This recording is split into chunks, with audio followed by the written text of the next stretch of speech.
दोस्तों, ये एक ऐसी जानकारी है और एक ऐसी प्रथा है जिसके बारे में आपको बताना ज़रूरी हो गया। और ये जो प्रथा है, ये प्रथा है हिमाचल प्रदेश के सिरमौर ज़िले की। सिरमौर ज़िले में 2 भाइयों ने कोहाट गाँव की एक लड़की सुनीता चौहान से शादी की। दोनों भाई प्रदीप और कपिल नेगी शिलाई के रहने वाले हैं और बहुपति परंपरा को हिमाचल में जोड़ीदार प्रथा के नाम से भी जाना जाता है। प्रथा क्या है जोड़ीदार, ये भी समझिए। लेकिन शिलाई के हर घर में ऐसी शादी होती है।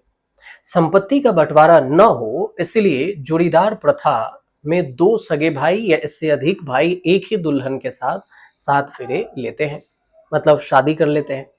अब सबसे दिलचस्प ये भी है कि बारात के साथ एक ही भाई दूल्हा बनकर दुल्हन लेने जाता है, लेकिन यहाँ पर दोनों भाई बारात में गए थे। अब हिमाचल में हाटी समुदाय है और हाटी समुदाय को अनुसूचित जनजाति का दर्जा प्राप्त है और ये शादी इसी समुदाय में सिरमौर, शिमला, किन्नौर और लाहौल स्पीति में के कुछ हिस्सों में प्रचलित है। स्थानीय भाषा में जाजड़ा भी इसे कहा जाता है। सिरमौर के ट्रांसगिरी इलाके में यह शादी हुई है। सैकड़ों ग्रामीण और रिश्तेदार इसमें शामिल हुए। पारंपरिक इसमें व्यंजन, लोकगीत, डांस के वीडियो खूब वायरल हो रहे हैं सोशल मीडिया पर। पूरे देश में ये शादी चर्चा का विषय बन गई है। दुल्हन सुनीता चौहान गांव में दूल्हा के गांव शिलाई में लगभग 15 किलोमीटर दूर पर ही रहती है। अब आईआईटी से पढ़ाई करने वाली दुल्हन है सुनीता चौहान और उनका कहना है कि उसने अपनी मर्जी से इस परंपरा को अपनाया है।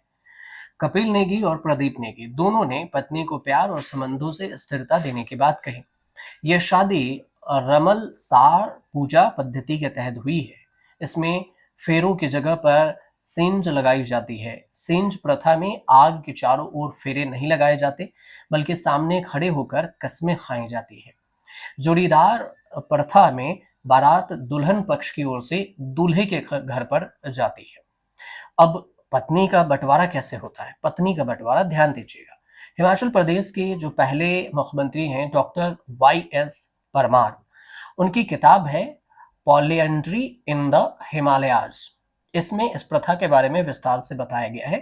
परमार अपनी रिसर्च में ये लिखते हैं कि पत्नी की ये तय करती हैं कि वह किस पति में कितना समय देगी।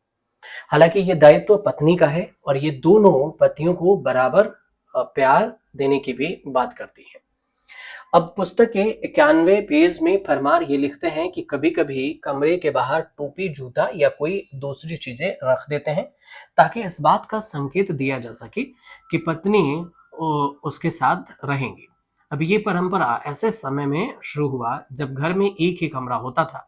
ज्यादातर मामलों में पत्नी एक ही रूम में अपने सभी पतियों के साथ सोती थी और वही इस बात का फैसला भी करती थी। और इसके साथ रात को कौन साथ में रहेगा, हालांकि वह बारी बारी से हर पति के साथ अपनी पत्नी का धर्म निर्वाह करते थे और सभी पत्नियों को बराबर समय दिया जाता था। ऐसे में शिकायत कभी कभार ही सामने आती है। तो ये जो जोड़ीदार प्रथा है, इस प्रथा की सोशल मीडिया पर चर्चा हो रही है, लेकिन हिमाचल की ये जो प्रथा है ये अभी भी कायम है और ज़्यादातर इसकी चर्चाएं हो रही थी, इसलिए हमने सोचा कि आपको जानकारी दे दें।